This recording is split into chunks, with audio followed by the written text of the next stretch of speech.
They as we could do head it. into rivalry weekend. Joshua, we're saving our personal rivalry for last, but why don't you get us set on the big games of week 14?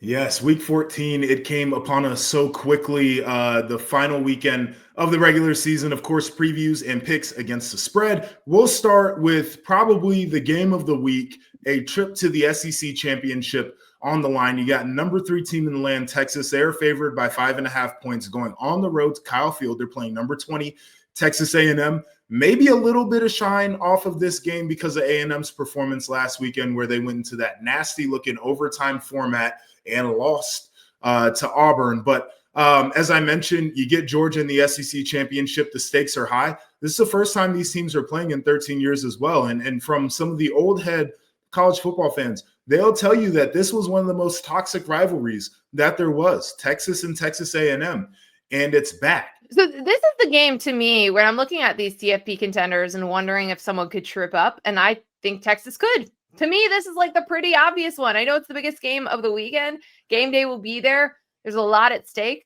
It is a incredibly heated and hated rivalry, returning for the first time in over a decade.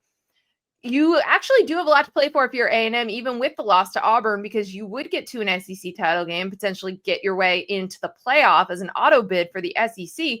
But even so, you get to spoil Texas this season here. I think there would be a real question about whether or not Texas could still make the 12-team field if they lose this game. They would have no signature wins, nothing to hang their hat on for a resume standpoint, and they would just have 2 losses in their 2 biggest games. So there's a lot to play for and a lot of fuel to this from the A&M side, which is why I think that they could trip up here. But also, I mean, listen, we've seen the formula for beating Texas, right? We saw what Georgia's defense was able to do to them. We saw what they were able to do to the Texas run game. We were talking about this with our pal Chris Sims, like why everyone tries to make them run the ball so much. Well, because they had a bunch of injuries, the running back position, and they feel like that's the best way to get a chance to beat Texas. So we will have to see, again, the impact of a Quinn Ewers injury, an ankle injury, what that could do to it. But to me, like, this game could go either way because we have seen the highs and the lows of A&M, and we have seen a formula to beat Texas. Mike Elko's a really, really good coach. I don't know if they have the horses to do it against Texas this year, but I think that they will be prepared, and there will be enough venom in that stadium to make this tight and to make, put a lot of pressure on the Longhorns to finish this out because they just really don't have any wiggle room here. Yeah, I think A&M is going to cover in this game. I'm not exactly sure if they win it, but to your point, there's a formula to beating Texas. It's going to be the second best team that Texas has faced all year long. So I do think there's going to be that little feeling out period that happens in games like these, no doubt.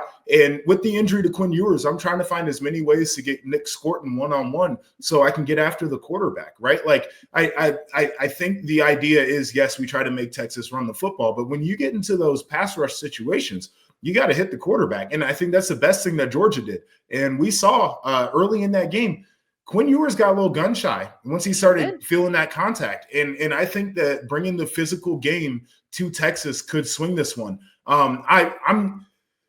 If I was betting, I would not bet on this game because of what you said about A&M. They've been up and down. I think their defense has let them down in some points. But also, like, I just don't have a good feel for Texas. I really don't know how good they are. They've played some ugly games. They've been in some slogs, but they're talented. They've got a really good head coach. So we'll see what happens in this one. But if you're looking for advice, I would pick A&M to cover. Yeah, I think I would too, because I just think it's going to be close and anxiety filled at the end.